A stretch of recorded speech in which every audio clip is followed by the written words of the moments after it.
Hello class. आज एस्ट्रेसी यानी कंपोजिटिव family को बहुत ही डिटेल में समझेंगे।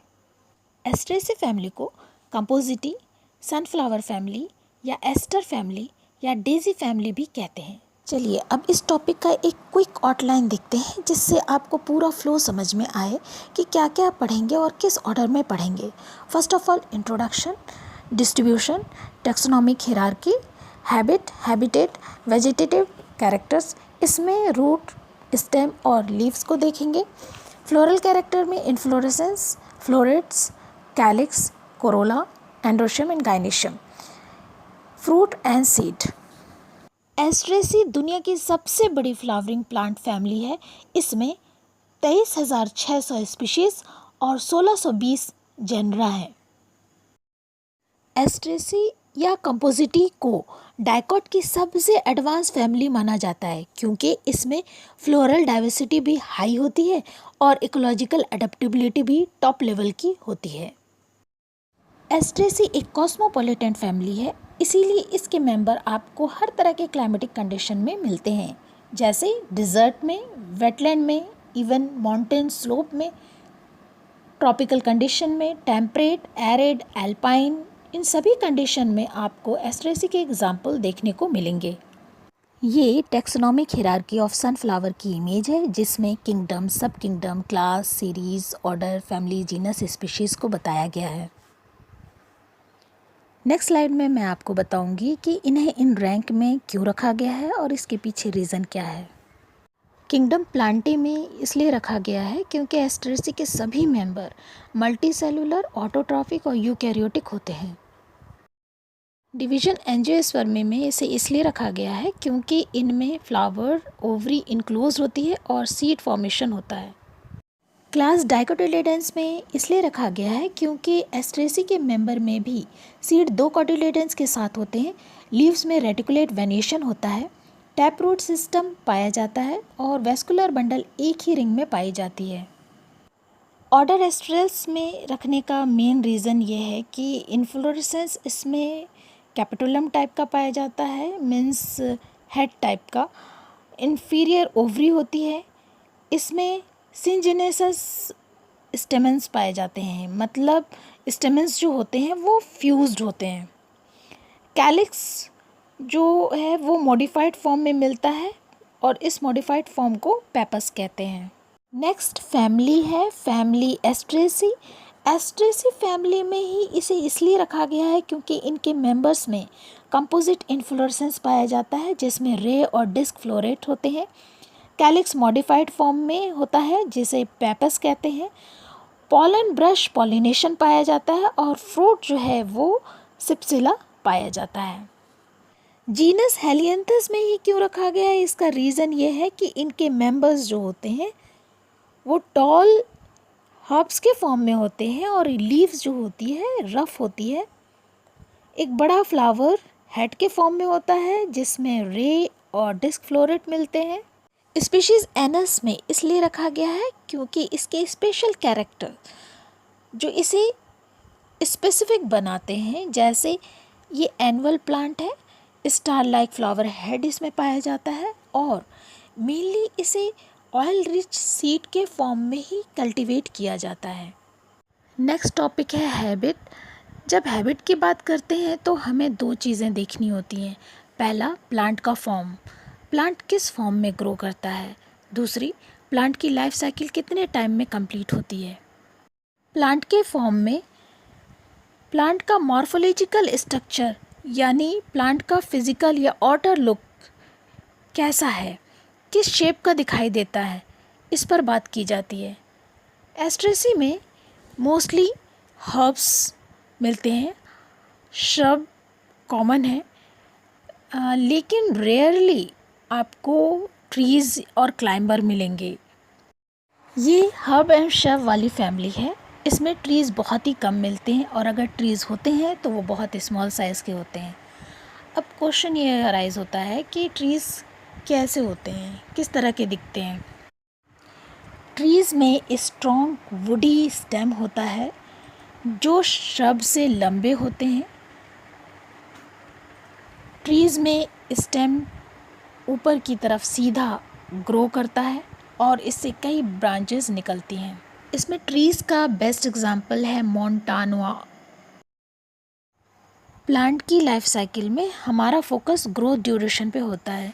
एस्ट्रेसी में मेनली हमें 3 टाइप के प्लांट देखने को मिलते हैं, annual, biennial and perennial. Annual में वो प्लांट्स आते हैं जो अपनी लाइफ साइकिल एक सीज़न में कंप्लीट कर लेते हैं। बाइनियल में वो प्लांट्स आते हैं जो अपनी लाइफ साइकिल 2 सीज़न में कंप्लीट करते हैं। और पेरिनियल में वो प्लांट आते हैं जो 2 साल से ज़्यादा ज़िंदा रहते हैं। एनुअल प्लांट का बेस्ट एग्जांपल है हेलियंथस मीन्स सनफ्लावर। बाइनियल में हमको लेट्यूस मिलते हैं और पेरिनियल में मिलते हैं डहलिया। पेरिनियल प्लांट्स जो होते हैं वो हर साल दोबारा ग्रो करते हैं और हर सीज़न में दोबारा से उसमें लीव्स, फ्लावर, फ्रूट लगते हैं। इसमें रूट ज़िंदा रहता है और अपर पार्ट लाइक स्टेम और लीव्स जो है वो ड्राई हो जाते हैं। एस्ट्रेसी ऐसी फैमिली है जो हर तरह के इन्वायरमेंट में मिलती है, जैसे डिज़र्ट से लेकर के पहाड़ों तक। चाहे रोड के साइड हो या गार्डन का कोई कॉर्नर, कोई ना कोई कहीं ना कहीं एस्ट्रेसी का मेंबर ज़रूर मिलेगा। तो चलिए देखते हैं ये फैमिली कौन कौन से हैबिटेट में रहती है और कौन से प्लांट वहाँ ग्रो करते हैं।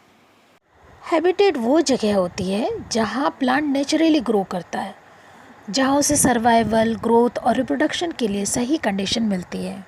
एस्ट्रेसी फैमिली के मेंबर हर तरह के हैबिटेट में मिलते हैं, जैसे ग्रासलैंड में, फॉरेस्ट में, डिज़र्ट में, इवन वो टेम्परेट रीजन में भी मिलते हैं। इसका मेन रीज़न ये है कि एस्ट्रेसी के मेंबर्स जो होते हैं वो अपने आप को अलग अलग कंडीशन के अकॉर्डिंग एडजस्ट कर लेते हैं। इसी को इकोलॉजिकल एडेप्टेबिलिटी कहते हैं।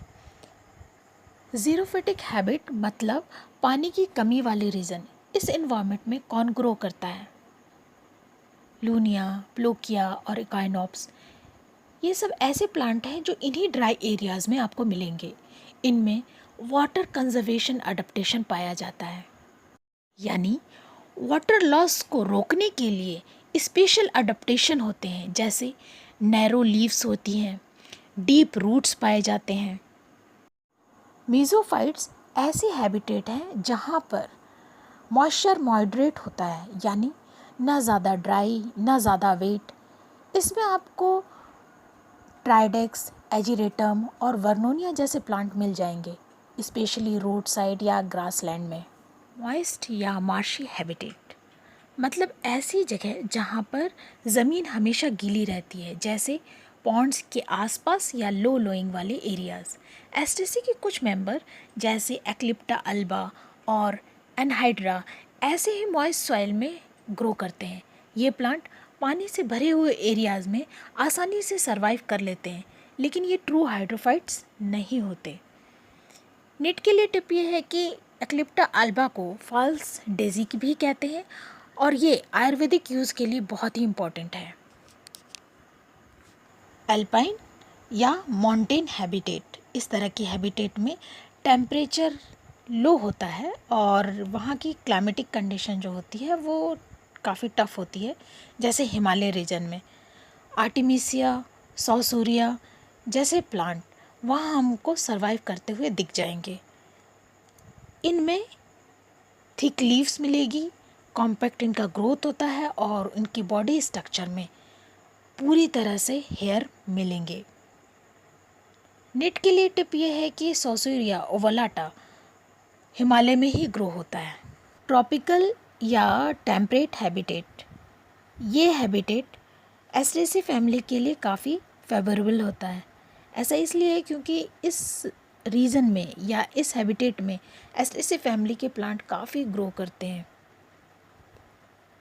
इस हैबिटेट में हमें हेलियंथस यानी सनफ्लावर, मैरीगोल्ड जैसे कलरफुल प्लांट देखने को मिलते हैं। ये डेकोरेटिव तो होते ही हैं, साथ में इकोनॉमिकली यूज़फुल भी होते हैं।